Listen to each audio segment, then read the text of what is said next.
जय बोलो शनिदेव की। सुनो, मैं गाता हूँ महिमा शनिदेव की। एक समय की बात है कि नवग्रहों के बीच श्रेष्ठता को लेकर विवाद हो गया। सभी ग्रह देवराज इंद्र के पास पहुंचे कि ये आप फैसला करके बताएं कि हम नवग्रहों में कौन श्रेष्ठ है।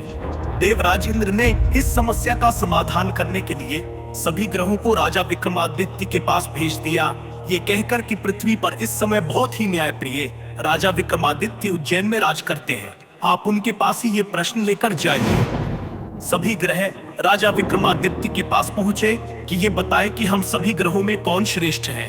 ग्रहों के इस प्रश्न को सुनकर राजा विक्रमादित्य सोच में पड़ गए, क्योंकि किसी को भी झूठ बताया तो वो नाराज हो जाएंगे। राजा ने प्रश्न का उत्तर देने के लिए एक युक्ति निकाली। राजा विक्रमादित्य ने 9 धातुओं के 9 अलग अलग सिंहासन बनाए, सभी ग्रहों को इन पर बैठने के लिए कहा और साथ ही ये भी बताया कि जो अंत में बैठेगा वो छोटा होगा। सबसे अंत में लोहे का सिंहासन होने के कारण शनिदेव सबसे अंत में बैठ पाए। शनिदेव को लगा कि राजा विक्रमादित्य ने उनके साथ छल किया है और वो क्रोधित हो गए। राजा विक्रमादित्य की 7.5 आई तो एक दिन शनि महाराज घोड़े के व्यापारी बनकर विक्रमादित्य के पास आए। राजा विक्रमादित्य ने एक घोड़ा पसंद किया और उस पर सवार हो गए। यहीं पर विक्रमादित्य शनि के फेर में फंस गए। घोड़ा राजा विक्रमादित्य को घने जंगल में ले जाकर गायब हो गया।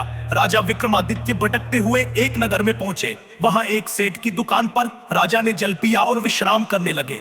संयोगवश उस दिन सेठ की अच्छी कमाई हुई। सेठ को लगा कि यह व्यक्ति उसके लिए भाग्यशाली है और उस पर दया करके अपने साथ घर ले आया।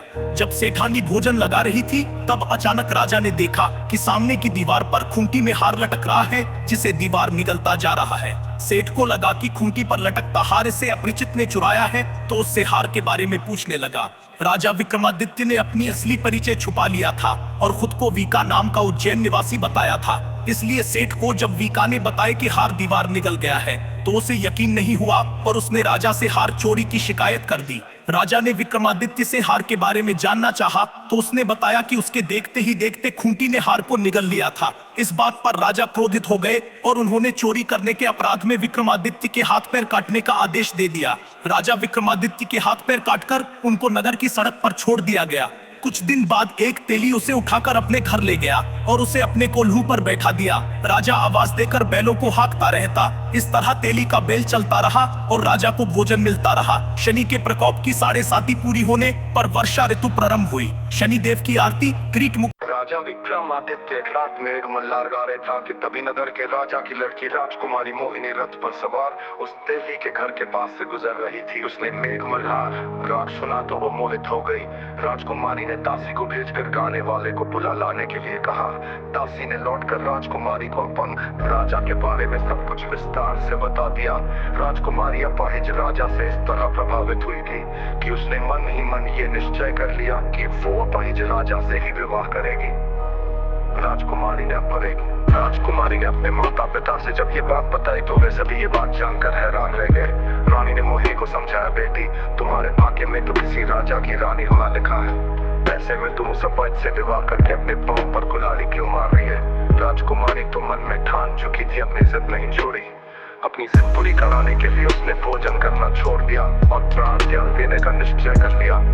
आखिर राजा रानी को विवश होकर अपंग विक्रमादित्य से राजकुमारी का विवाह करवाना पड़ा। विवाह के बाद राजा विक्रमादित्य और राजकुमारी तेली के घर में रहने लगे। उसी रात स्वप्न में शनिदेव ने राजा से कहा, राजा तुमने मेरा प्रकोप देख लिया, मैंने तुम्हें अपने अपमान का दंड दिया है। राजा ने शनिदेव से क्षमा करने को कहा और प्रार्थना की है, शनिदेव आपने जितना दुख मुझे दिया है हमने किसी को न देना। शनिदेव ने कुछ सोचकर कहा, राजा मैं तुम्हारी प्रार्थना स्वीकार करता हूँ। जो कोई स्त्री पुरुष मेरी पूजा करेगा, शनिवार को व्रत करके मेरी व्रत कथा सुनेगा, उस पर हमेशा मेरी अनुकंपा बनी रहेगी। राजा विक्रमादित्य नींद खुली तो अपने हाथ पांव देखकर राजा को बहुत खुशी हुई। उसने मन ही मन शनिदेव को प्रणाम किया। राजकुमारी भी राजा के हाथ पैर सही सलामत देखकर आश्चर्य में डूब गई। तब राजा विक्रमादित्य ने अपना परिचय देते हुए शनिदेव के प्रकोप की सारी कहानी सुनाई।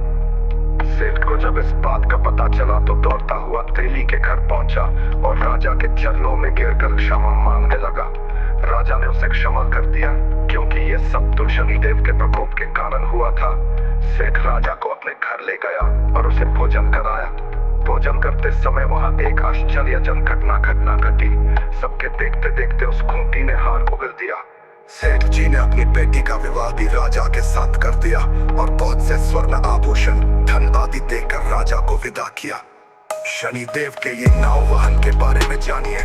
राजा विक्रमादित्य राजकुमारी मोहिनी और सेठ की बेटी के साथ उज्जैन पहुंचे तो नगरवासियों ने हर्षपूर्वक नगर की सीमा पर ही उनका स्वागत किया। अगले दिन राजा विक्रमादित्य ने पूरे राज्य में घोषणा करवाई कि शनिदेव सभी ग्रहों में श्रेष्ठ है। सभी नगरवासी शनिदेव का व्रत करें और शनिवार को शनि की पूजा करें एवं शनि व्रत की कथा सुने। राजा विक्रमादित्य घोषणा से शनिदेव बहुत प्रसन्न हुए। शनिवार का व्रत करने और व्रत कथा सुनने के कारण सभी लोगों की मनोकामनाएं पूरी होने लगी। जय शनिदेव महाराज की जय। जय शनिदेव महाराज की जय।